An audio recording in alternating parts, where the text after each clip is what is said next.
Buenas tardes. Este es un programa abierto, o pretendemos al menos que lo sea así. Tocamos muchos temas, a veces no en toda su amplitud, únicamente ciertos aspectos. Por eso es necesario volver a ellos alguna que otra vez. En otras ocasiones son las cartas, el interés por parte de ustedes en que ese tema vuelva a tratarse, lo que hace que volvamos a ocuparnos de él pasado el tiempo. Es lo que ha sucedido hoy. Si ustedes recuerdan, hace ya tiempo, probablemente un año o tal vez más, tocamos un tema apasionante, un tema interesante y que dejó la puerta abierta para multitud de especulaciones, para artículos en la prensa y para comentarios en muchos círculos. El tema lo merece la atención y merece volver sobre él tantas cuantas veces sea necesario. Me estoy refiriendo al tema de las psicofonías. Si ustedes recuerdan, y volvemos a hacer un poco de historia, en 1964 se publicó en Suecia un libro de Friedrich Jürgenson. Ese libro se llamaba Voces del Universo y se planteaba en él algo totalmente insólito, algo sumamente importante para la historia del hombre. Según Jürgenson, según su libro, se había conseguido, tal vez por primera vez en la historia del hombre, comunicarse, establecer un puente entre este mundo y el mundo de los muertos. En 1967 Jürgenson publicó un segundo libro, Comunicaciones radiofónicas con los difuntos, creo que era el título. Después intervino otro hombre en la historia de este tema, Konstantin Raudive.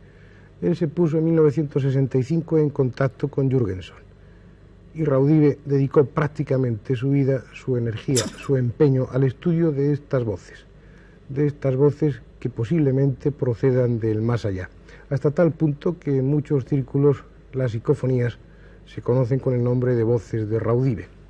El tema es, en algunos sentidos, propicio para la frivolidad, pero en otros sentidos es un tema tremendamente serio, tremendamente importante. Tal vez las psicofonías sean una demostración de lo que más obsesiona al hombre, de lo que más angustia al hombre desde el principio de su historia, que existe una trascendencia, que después de la muerte existe algo. Las psicofonías pueden tal vez ser el testimonio, la prueba objetiva de que eso es cierto. En aquella ocasión les traíamos a ustedes unas psicofonías, les hablábamos del tema, les introducíamos en él. Es tan apasionante, hay nuevos elementos de juicio, que ha sido casi necesario, casi imprescindible, diría yo, volver a traer aquí el tema. Pero, ¿qué es una psicofonía? Una psicofonía es esto.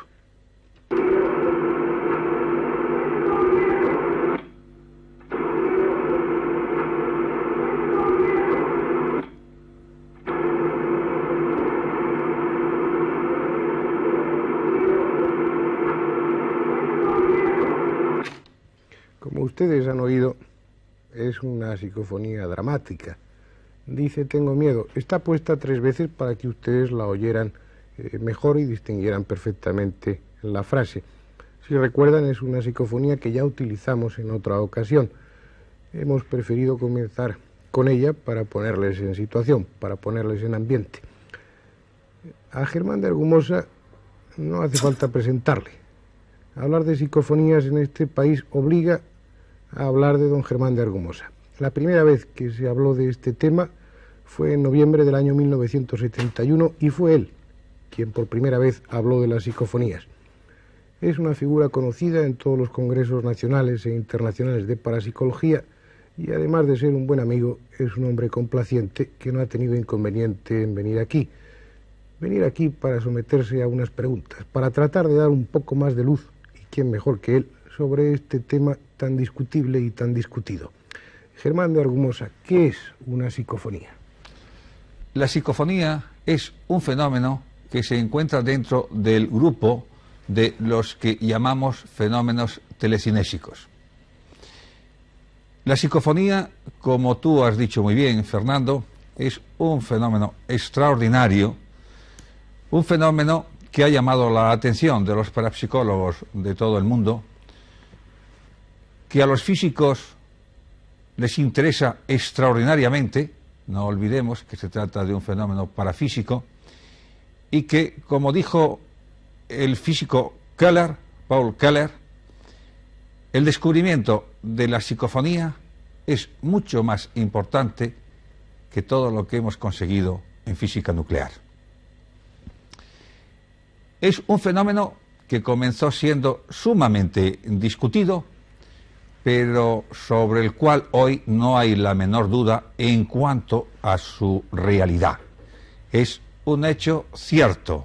Hay voces que se graban en las cintas magnetofónicas, voces que incluso responden a preguntas que formulamos, voces que incluso se manifiestan en lenguas que desconocemos.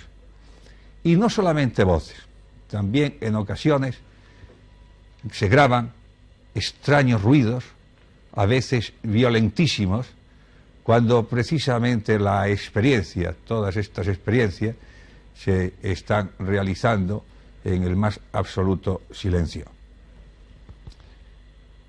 Se debe, en efecto, al doctor Konstantin Raudive, que falleció en septiembre último, hizo 2 años, se debe la atención del mundo científico ante este fenómeno. Como tú has dicho muy bien, Fernando, Raudive, mi gran amigo y querido Raudive, fue el que, repito, hizo fijar la atención de los científicos en estas extrañas, impresionantes grabaciones. Creo que has traído unas cuantas y eso tal vez sea un argumento más que convincente para nuestros espectadores. Yo te pido, por favor, que pongas algunas de ellas. Con mucho gusto, como no ejemplo. faltaría más. Voy a poner una primera expresión que dice no marchad. La historia es la siguiente. Volvíamos, mi mujer y yo, de St. Gallen. Precisamente habíamos estado hablando con uno de los que con más intensidad y más profundidad vienen investigando este extraño fenómeno. Habíamos estado hablando con el profesor Alex Schneider, físico, ingeniero en electrónica, profesor de física en la universidad de dicha ciudad. Y entre Berna y Lausanne se me ocurrió hacer una experiencia de grabación, precisamente por encontrarnos entre 2 zonas que en una predomina el alemán y en la otra el francés. Nos acompañaba un matrimonio, amigo nuestro, y a las 12 de la noche iniciamos una experiencia. Pero mientras estábamos en ella, mientras la cinta pasaba y esperábamos que se grabara algo, no siempre sucede, por supuesto, la señora que nos acompañaba pensó que tendría que retirarse pronto porque estaba su marido muy cansado. Escuchen ustedes lo que pudimos oír después al rebobinar la cinta. No marchad.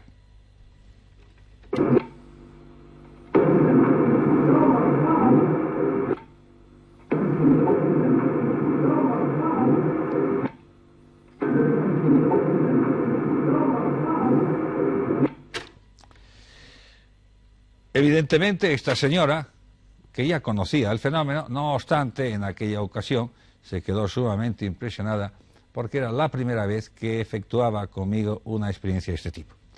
Pero, sintiéndolo mucho, su marido estaba físicamente agotado, siguió pensando que, lamentándolo, tendría que retirarse en breve tiempo. Pues bien, cuando rebobinamos la cinta, nos encontramos con esta otra expresión. Una voz que dice, deténla.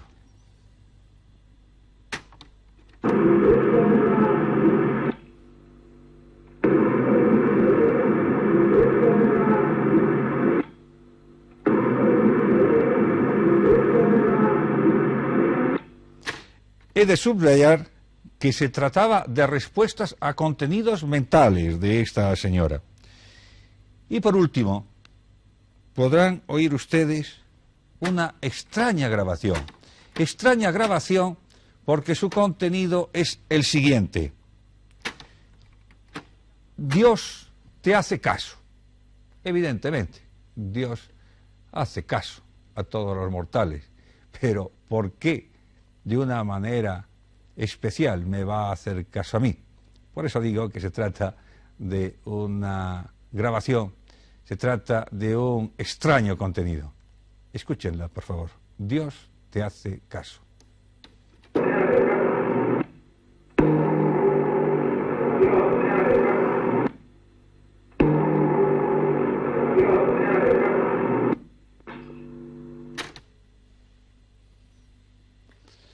Estas son, Fernando, las 3 grabaciones que he traído, sin contar la primera, cuyo contenido es Tengo miedo. Como en tantas ocasiones nos encontramos frente a un hecho ciertamente insólito, sorprendente y demasiado dramático, demasiado importante como para lanzarse a admitirlo sin más. Pero es un hecho y hay que someterle a un análisis y hay que someterlo a una crítica. Cuanto más importante es el hecho, cuanto más trascendental, pienso que más frío o que más racionalista hay que ser. Vamos a tratarlo de serlo en esta ocasión de una forma muy breve, muy sucinta. Vamos a ver las distintas hipótesis o parte de esas hipótesis que pueden justificar por unas vías naturales este fenómeno de las psicofonías, que es un hecho y que es indiscutible. Vamos a tratar de entender, de razonar cómo, por qué vías naturales puede producirse. Cuando menos les servirá para, así, en sus futuras experiencias a ustedes, eliminar aquellos factores que no queden suficientemente claros. Uno de ellos, por ejemplo, es el de la selectividad. Ustedes saben que ciertamente el oído es una máquina, un aparato necesario para percibir los sonidos, pero que realmente oímos con el cerebro. Él hace una selección de los ruidos que estamos percibiendo continuamente. Si ustedes charlan en una voz susurrante en una habitación donde está el sonido de un reloj y al tiempo están llegando desde la calle los sonidos del tráfico, sin embargo ustedes, su cerebro selecciona las palabras de su interlocutor que habla en voz baja y desprecia una serie de sonidos, como el tic-tac del reloj o ese ruido del tráfico que llega atenuado desde la calle.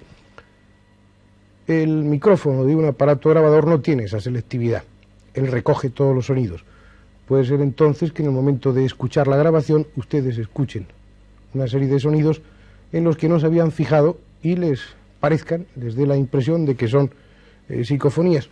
Puede suceder a veces, muy pocas veces, puesto que en la psicofonía se establece a veces un diálogo y sobre todo se procura hacer unas condiciones idóneas, como ya hablaremos después, es decir, en un sitio alejado y con una conciencia total, o lo más total posible, de todos los ruidos ambientales.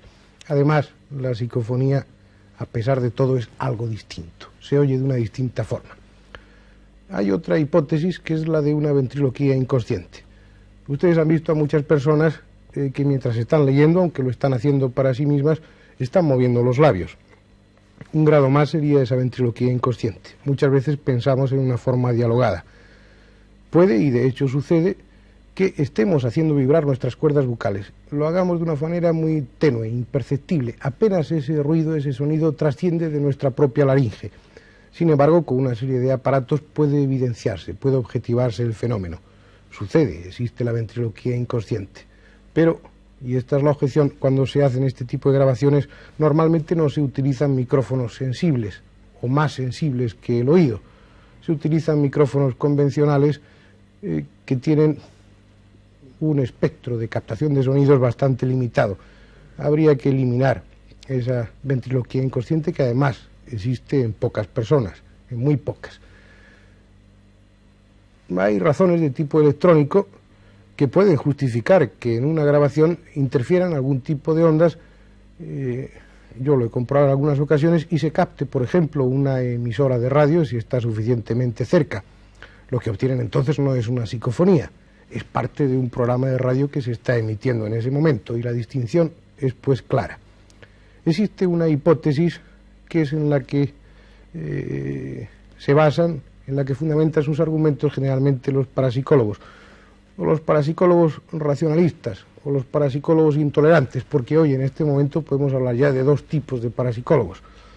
Les comentaba en alguna ocasión que la parapsicología está cayendo en el mismo defecto que antes achacaba a las ciencias ortodoxas, convencionales, esa excesiva rigidez, esa excesiva intolerancia.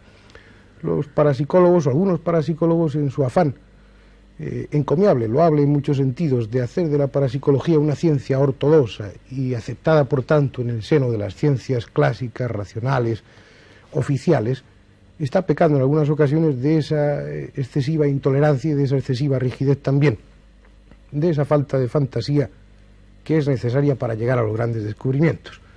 Sea como fuere, la parapsicología argumenta que eso, las psicofonías, son un fenómeno de telequinesis. De alguna forma, a nivel inconsciente, uno de los individuos que participan en el experimento está incidiendo directamente, a través de su mente, sobre la materia, sobre la membrana del micrófono, o sobre la cabeza grabadora, o sobre la emulsión que cubre la cinta magnética, o sobre cualquier otro elemento técnico del aparato grabador.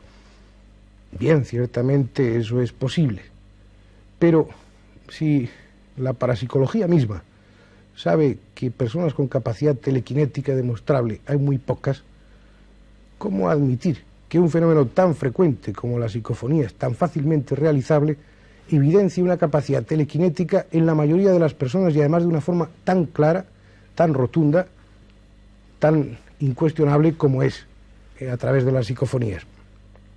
Es ciertamente una explicación. Queda ahí. Afortunadamente existe esa para no lanzarnos abiertamente en la hipótesis de que las psicofonías sean voces procedentes del más allá. Y digo afortunadamente porque una aceptación sin más de esa hipótesis traería muchos problemas a nivel no solo filosófico, a nivel realista. Si eso se tomara todo lo en serio que se debe tomar y se diera toda la trascendencia que tienen o que pueden tener este tipo de grabaciones, habría que hacer un mundo nuevo partiendo de unas bases distintas. Pero, en definitiva, tenemos aquí a un hombre que sabe de psicofonías más que mucha gente y, por supuesto, mucho más que yo. Yo le preguntaría a él, Germán de Argumosa, ¿qué es para ti una psicofonía? La psicofonía presenta una problemática en orden a la interpretación del fenómeno en cuanto a su naturaleza, una problemática análoga a la que nos presentan otros fenómenos paranormales. En este fenómeno seguimos, por lo tanto, igualmente manejando dos hipótesis. La hipótesis mal llamada animista, el término es equívoco, que dice que cierta fenomenología está provocada por el inconsciente de la persona, y la hipótesis trascendental. Yo prefiero hablar de hipótesis trascendental y no de hipótesis espiritista. Este último término acota la realidad dentro de un contexto doctrinal.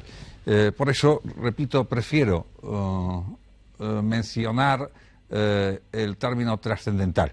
Bien, pues seguimos moviéndonos entre estas dos hipótesis. Y mientras una hipótesis no esté verificada, cualquiera es válida. Los que insisten en afirmar que en toda la fenomenología paranormal es exclusivamente la causa el inconsciente de la persona, yo les pediría que lo demostrasen. La cosa no es fácil. La problemática es sumamente compleja y toda esta fenomenología, como en el campo de la filosofía, cuando se profundiza, todo esto lo que nos lleva realmente es a un profundo acto de humildad. La situación, pues, está, como ven ustedes, entre dos aguas.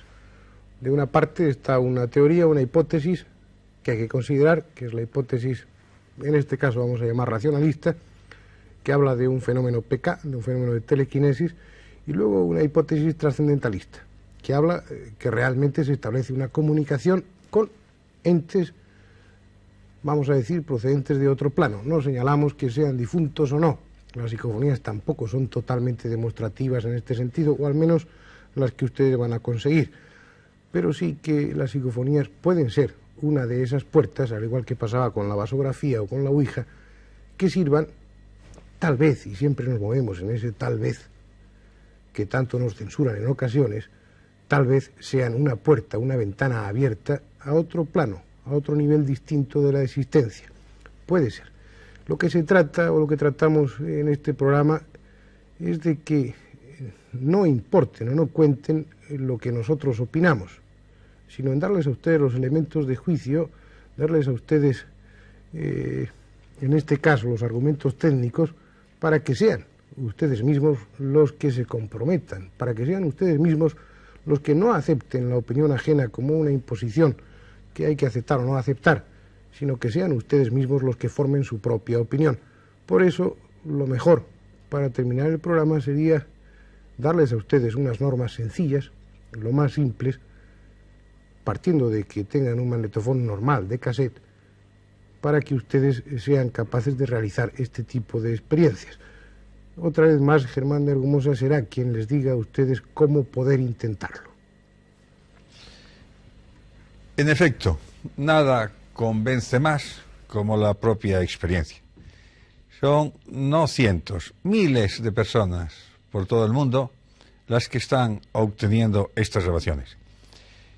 Yo les voy a decir a ustedes los dos métodos más fáciles. A través del micrófono, colocando el micro lo más alejado posible del aparato para que no recoja el ruido del motor, y el micrófono sobre algo mullido para que no capte vibraciones que puedan confundir después.